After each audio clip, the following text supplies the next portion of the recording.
आस्था channel पर कथा सुन रहे हो, जितने फेसबुक और यूट्यूब पर सुन रहे हो, बहुत सावधानी से सुनना। तो जिनकी यहाँ संपदा की कमी होती है, वैभव की कमी होती है, लक्ष्मी की कमी होती है, प्रतिष्ठा की कमी होती है, धन की कमी होती है, उसके लिए महाराज शनिवार के दिन अगर शिव की आराधना करी जाए, शनिवार के दिन अगर शंकर को जल चढ़ाया जाए, तो जिंदगी में व्यक्ति की केवल एक दीवार ऐसी होती है जहां पर हनुमान जी का चित्र लगाया जाए। चाहे तुम पर्वत उठाने वाला चित्र लगाओ हनुमान जी का, चाहे बैठे हुए लगाओ, चाहे रामायण पढ़ने वाला लगाओ, चाहे लंका दहन करने वाला लगाओ, चाहे राम नाम जपने वाला लगाओ, चाहे लक्ष्मण को संजीवनी देने वाला लगाओ, चाहे मौन मुद्रा में लगा दो, चाहे स्तुति में लगा दो, चाहे भजन में लगा दो। हनुमान जी का कोई भी चित्र लगता है तो ना पूरब में लगेगा, ना पश्चिम में लगेगा, ना दक्षिण में लगेगा। हनुमान जी का अगर चित्र लगता है तो उत्तर की दीवार में दक्षिण को देखते हुए लगेगा। केवल एक ही स्थान। ना भी दुख, विपदा, कष्ट सम्मुख में खड़ा हुआ हो, कितना भी दुख, पूंजी धन की अगर आपको कमी पड़ रही है और ऐसा लग रहा है कि मेरे पास में कुछ भी नहीं, हम तो यहाँ तक कहेंगे कोई मकान बना रहे हो, बेटी का विवाह कर रहे हो, बेटे का विवाह कर रहे हो, कोई अच्छा कार्य कर रहे हो, धन संपदा की भी कमी है, तो समय पर कांता भगवान का स्मरण कर, कांता चक्र का स्मरण कर, शिव और नारायण का नाम लेकर, एक बेलपत्र, एक शमी पत्र, एक श्वेत पुष्प, एक लाल पुष्प, दोनों हाथ में लेकर भगवान शंकर के अशोक सुंदरी के स्थान पर अगर समर्पित करा जाए तो संपदा की भी कमी नहीं आती। वो कांता चक्र है जो नारायण। यहाँ तक शिव महापुराण की कथा करती है, अगर कोई विद्वत ब्राह्मण ने आपको बताया है कि आपके घर में पितृदोष है, कोई विद्वान ब्राह्मण ने बता दिया कि आपके घर में काल सर्प दोष है, कोई विद्वान ब्राह्मण ने बता दिया कि आपके यहाँ पर ये वास्तु दोष है और इस दोष को मिटाना जरूरी है, कोई ने आपको बताया वास्तु दोष है और इस दोष को मिटाना जरूरी है, कोई ने आपको बताया। उस समय पर हमें घबराना नहीं।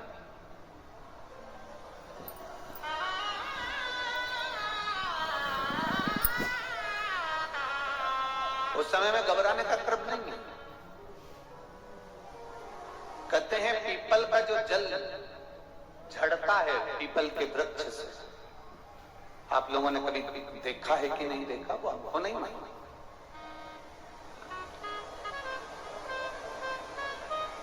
कितना भी अगर कोई वास्तु दोष बता दिया, पितृ दोष बता दिया, काल सर्प दोष बता दिया, कितना भी अगर कोई दोष बता दे, तो पीपल का जो जल वृक्ष में से झड़ता है, कभी कभी आप उसके नीचे हाथ रखकर देखना, थाली रखकर देखना, उसमें पत्थर पर देखना, तो वहां पर भी पानी के निशान आपको मिलेंगे, बूंद के निशान मिलेंगे।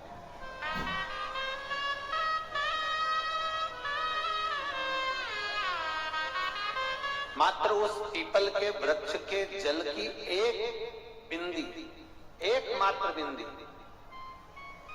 शंकर भगवान का जो शिवलिंग है जलाधारी है, चरण है, गणेश कार्तिक का स्थान है, अशोक सुंदरी का स्थान है, और प्रत्येक जलाधारी में से पानी बीच में से आकर नीचे की ओर गिरता है, नीचे की ओर गिरता है।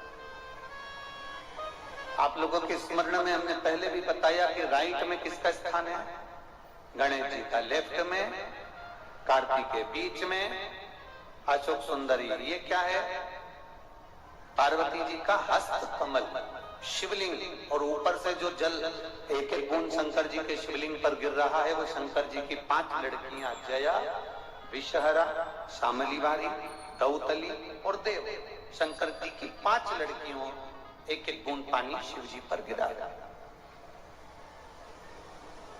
जहां जल नीचे गिरता है उस स्थान से जहां तक जल बहकर जा रहा है उस स्थान तक 33 कोटि देवताओं का स्थान, 33 कोटि देवताओं का स्थान। अब जहां पानी आया, जहां नीचे गिरा, उसके बीच में जो स्थान होता है, आप लोगों ने देखा है कि नहीं देखा? जिनने देखा है जरा हाथ उठाओ।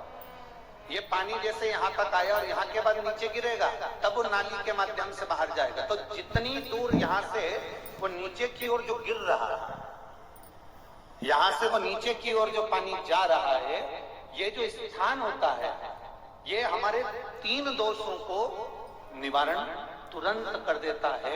एक हमारा पितृदोष, एक हमारा कालसर्प दोष और एक हमारा वास्तु दोष का। श्री शिवाय नमस्तुभ्यम। हर हर महादेव। मैं पूनम शर्मा अपने धार्मिक वीडियो पर आप सभी का स्वागत करती हूँ। पूज्य प्रदीप मिश्रा जी की कथा और उपाय सुनने के लिए प्लीज़ मेरे चैनल को लाइक, कमेंट और शेयर ज़रूर करें, क्योंकि पूज्य प्रदीप मिश्रा जी कथा में बहुत अच्छी और अचूक उपाय बताते हैं और कथा में अच्छी अच्छी बातें बताते हैं। पूज्य प्रदीप मिश्रा जी के उपाय सुनने और देखने के लिए वीडियो को पूरा देखिए लास्ट तक, लेकिन उससे पहले लाइक, कमेंट और शेयर जरूर करें। श्री शिवाय नमस्तुभ्यम।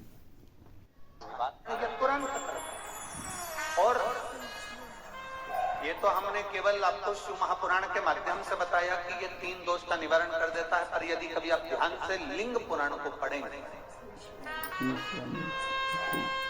आप यदि लिंग पुराण को पढ़ेंगे और गीता प्रेस गोरखपुर की लिंग पुराण को लाकर यदि आप पढ़ते हैं, या गीता प्रेस गोरखपुर की शिव अंक को भी आप अगर पढ़ेंगे, उसका नंबर हमारे स्मरण में नहीं आ रहा है, शिव अंकों को भी अगर आप पढ़ेंगे तो उसमें भी आपको वर्णन मिलेगा कि हम तो केवल 3 दोष का बता रहे हैं, पर हमारे शास्त्र तो यहाँ पर और भी दोषों का वर्णन कर रहे हैं। जैसे किसी ने बता दिया आपको शनि का दोष है, किसी ने बता दिया मंगल का दोष है, किसी ने बता दिया आपको केतु का दोष है, किसी ने बता दिया आपको राहु का दोष है, किसी ने आपको कह दिया कि बृहस्पति का दोष है, किसी ने कह दिया आपको ये वाला दोष है। दुनिया के जितने दोष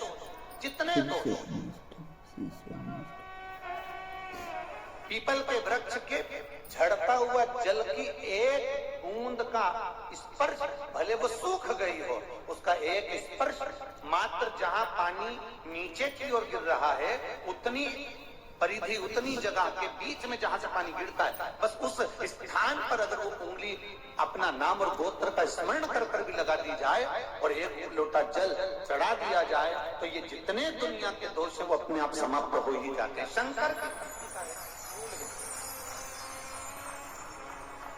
बोल बम का नारा है, महादेव हमारा है।